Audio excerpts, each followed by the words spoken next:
Milei en la Fundación Libertad. Stand-up de la destrucción. El 23 de abril, en un auditorio con varios aplaudidores, Milei dio un discurso stand-up en el marco de la cena de la Fundación Libertad, donde utilizó algunos conceptos teóricos para defender el plan económico que está implementando en nuestro país. Ese mismo día, el pueblo salió masivamente a las calles a defender la universidad pública.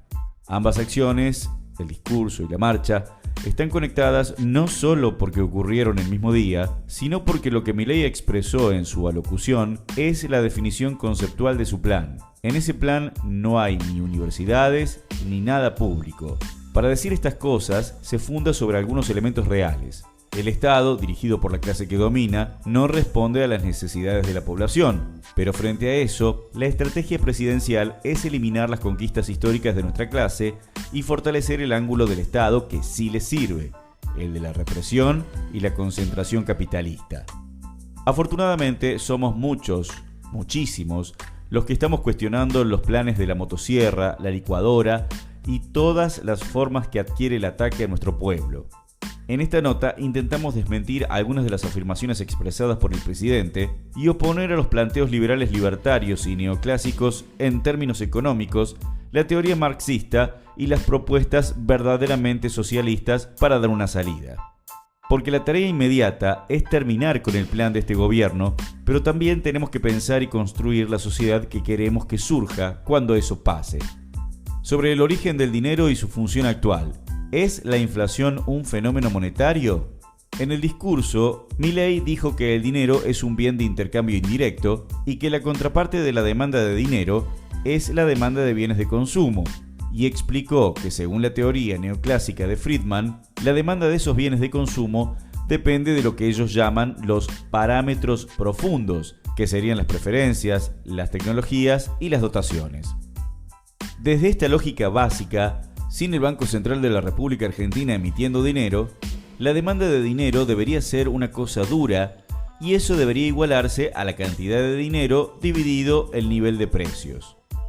Esto conduce a la teoría monetaria de la inflación, es decir, solo crece la inflación si crece la oferta de dinero.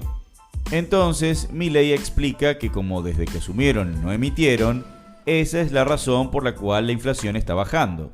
El primer dato evidente es que en las ecuaciones del presidente liberal libertario, los laburantes no existen. Sus planillas solo incluyen oferta y demanda, bases monetarias, pero en ningún lado el dolor y el sacrificio humano con el cual se está llevando a cabo este experimento nefasto. El segundo elemento es que el presidente miente. Su gobierno emitió, y muchísimo, solo que el destino fue otro. Compra de divisas al sector privado, pago de intereses de los pasivos remunerados, y otras operaciones que en total requirieron una emisión superior a los 9 billones de pesos. Y el tercer aspecto es que la inflación bajó solo en su cabeza, que se había inventado que íbamos a una hiper de 15.000% anual. Pero para todos los argentinos que vivimos de nuestro trabajo, la inflación no hace más que subir. De hecho, desde que él asumió, la base monetaria es la misma, porque emitieron muchísimo, pero al mismo tiempo implementaron medidas para compensar que aspiraron los pesos y ni uno de ellos fue al bolsillo de la gente. Y la inflación lleva un acumulado en el primer trimestre de 51,9%. La explicación es integral, pero está fundamentalmente dada por la liberación de todas las regulaciones que permiten a los formadores de precio cobrar lo que se les cante. Y a la misma vez, la liberación de las importaciones, que hace que en definitiva todo cueste en precios internacionales, aunque tengamos salarios bananeros. El extraño caso del mercado que se regula solo, pero no tanto. La lógica expresada por el presidente en todo el discurso se resume en esta frase: yo soy liberal, creo en el sistema de precios. ¿Cómo voy a estar fijando precios? Soy liberal, me da urticaria hacer eso. Los empresarios los tienen que determinar, no un burócrata fatalmente arrogante desde su oficina.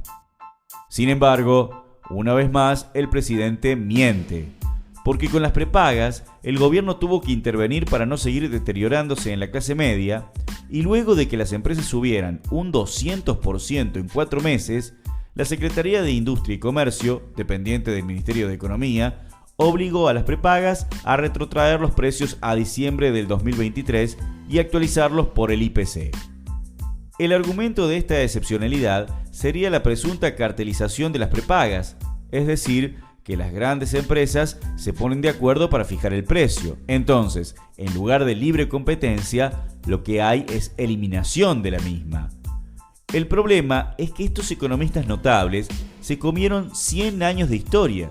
Ya Lenin, en su libro Imperialismo, fase superior del capitalismo, escrito en 1916, explicaba que la sustitución de la libre competencia por el monopolio es el rasgo económico fundamental, la esencia del imperialismo.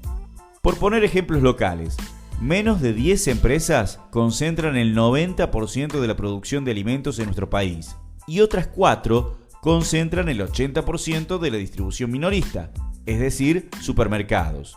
Algo similar sucede en el rubro telecomunicaciones y también en otros. Por lo tanto, la excepción por la cual el gobierno entiende que debió intervenir en los precios no es tal. Por el contrario, se trata de la regla y es la evidencia más clara de que no es la base monetaria la que determina la inflación, sino los empresarios que especulan con la vida de la gente y que por lo tanto esto no se regula solo. Hace falta una intervención total y directa que empiece porque el Estado se haga cargo y no solo regule los principales resortes de la economía, la producción, la distribución y las divisas. De motosierras y licuadora.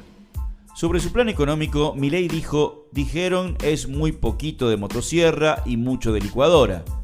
Pregunten qué pasó con la obra pública, pregunten qué pasó con las transferencias discrecionales, con los intermediarios de los planes sociales, con los empleos públicos. La motosierra es grande. A veces, la licuadora también es motosierra.